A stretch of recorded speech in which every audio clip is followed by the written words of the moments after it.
Hello दोस्तों, welcome to my YouTube channel. तो झारखंड की ओर से न्यू नोटिस जारी किया गया है वैकेंसी का। यह वैकेंसी झारखंड सरकार स्कूली शिक्षा एवं साक्षरता विभाग की ओर से है। तो इसमें जनजातीय और क्षेत्रीय भाषा के टीचर के चुनाव के विषय में यह नोटिस जारी किया गया है, जिसमें लिखा हुआ है कि सभी स्कूलों में जनजातीय और क्षेत्रीय भाषा पढ़ाया जाएगा। उसके लिए टीचर की आवश्यकता है। हर स्कूल में कम से कम एक टीचर होगा जो क्षेत्रीय भाषा का होगा। तो चलिए जानते हैं इसमें शॉर्ट में नोटिफिकेशन को। तो इसमें 24 जिला में जनजातीय और क्षेत्रीय भाषा का टीचर का चुनाव होने वाला है। जनजातीय भाषा में संथाली, हो, खड़िया, कुड़ुख, मुंडारी, मालतो, बिरहोरी, भूमिज, असुर है। और क्षेत्रीय भाषा के टीचर में बांग्ला, उड़िया, पंचपरगनिया, खोटा, कुड़माली, नागपुरी, ये सब विषय है जिसके टीचर का चुनाव होने वाला है। 2022 से 23 में 259 विद्यालयों में जनजातीय और क्षेत्रीय भाषा का टीचर का चुनाव ऑलरेडी प्रारंभ हो चुका है, जिसमें गुमला जिला, लोहरदगा, साहेबगंज, खूंटी, वेस्ट सिंहभूम और सिमडेगा है। टोटल 6 जिलों में ऑलरेडी गुमला में खड़िया, लोहरदगा में कुरुख, साहेबगंज में संथाली और खूंटी में मुंडारी, वेस्ट सिंहभूम में हो और सिमडेगा में खड़िया, ये सब लैंग्वेज पेपर के लिए टीचर का चुनाव हो चुका है।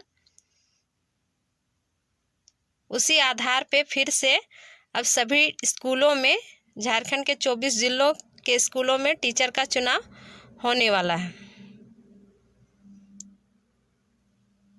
तो इसमें कुछ लिखा हुआ है, निम्नवत निर्णय लिया गया है टीचर के चुनाव में, जिसमें लिखा है कि क्षेत्रीय भाषा के 24 जिलों में बच्चों के आधार पर चुनाव होगा। जिस स्कूल में जिस भाषा के अधिकतर बच्चे पढ़ने वाले होंगे, वही स्कूल में उसी टीचर का चुनाव होगा। जैसे कक्षा वर्ग से 5 तक में कम से कम प्रत्येक कक्षा में 10 विद्यार्थी वो लैंग्वेज बोलने वाले होने चाहिए। सबसे पहले इसमें विद्यालयों का चयन किया जाएगा, यानी सर्वेक्षण किया जाएगा, जो पहले शिक्षकों द्वारा सर्वेक्षण किया जाएगा। उसके बाद बीआरसी और सीआरपी अपने अनुसार से स्कूल का सर्वेक्षण करेंगे, जिसमें देखा जाएगा कि कम से कम हर क्लास में 10 बच्चा जरूरी है क्षेत्रीय या जनजातीय भाषा पढ़ने वाले।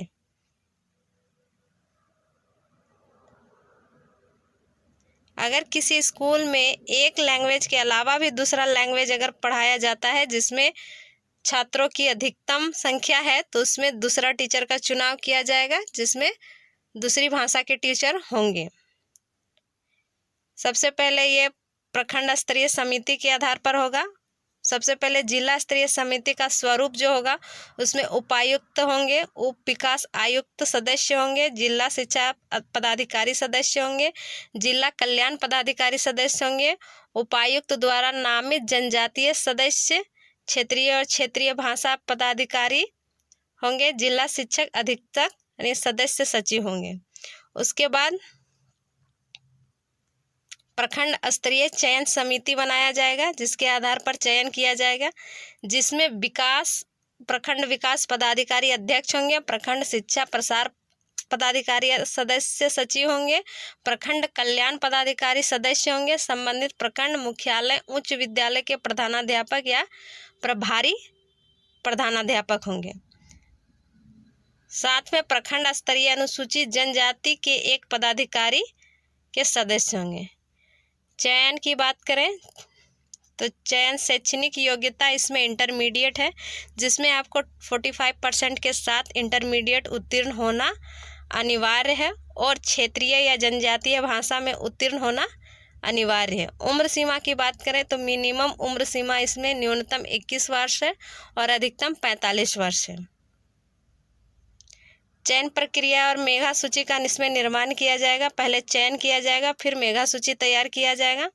तो मेधा सूची के लिए मापदंड दिया गया है, जिसमें मैट्रिक, इंटर, इंटरमीडिएट जनजातीय क्षेत्रीय भाषा के अंक, स्नातक, स्नातकोत्तर और प्राथमिक शिक्षक प्रशिक्षण या बीएड कुल मिलाकर 100 अंकों का होगा।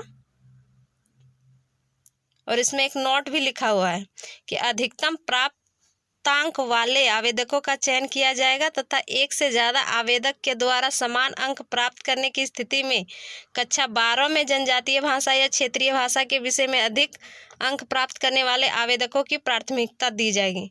यानी जो इंटरमीडिएट में जनजातीय भाषा में अगर ज़्यादा नंबर जो लाए हैं तो उनकी प्राथमिकता दी जाएगी। इसमें अपीलीय प्राधिकार भी दिया है। अगर आपको लगता है कि ये गलत तरीके से चुनाव किया गया है तो आप 5 दिन के अंदर अपील भी कर सकते हैं।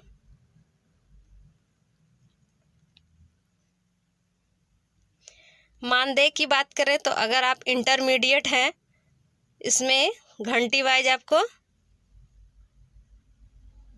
पढ़ाना होगा और उसके अनुसार से आपको पेमेंट दिया जाएगा। अगर आप इंटरमीडिएट हैं तो प्रत्येक घंटी के लिए 120 रुपया दिया जाएगा, और अगर आप बीएड या डीएलएड के हैं तो प्रत्येक घंटी के लिए आपको 200 रुपया दिया जाएगा।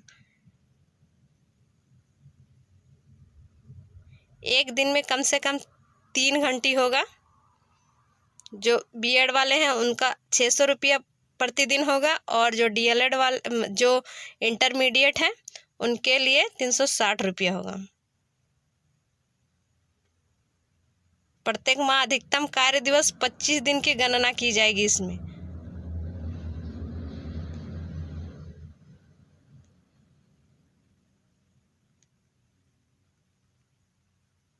तो बहुत जल्द ही ये स्कूलों में चुनाव होने वाला है।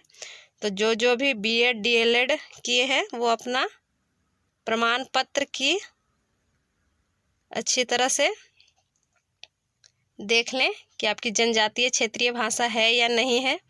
आप पढ़ें तो बिल्कुल अप्लाई कर सकते हैं, आप चुनाव में पार्टिसिपेट कर सकते हैं। तो इसी तरह मेरे चैनल पर बने रहें, मेरे चैनल को लाइक करें, सब्सक्राइब करें और मुझे सपोर्ट करें।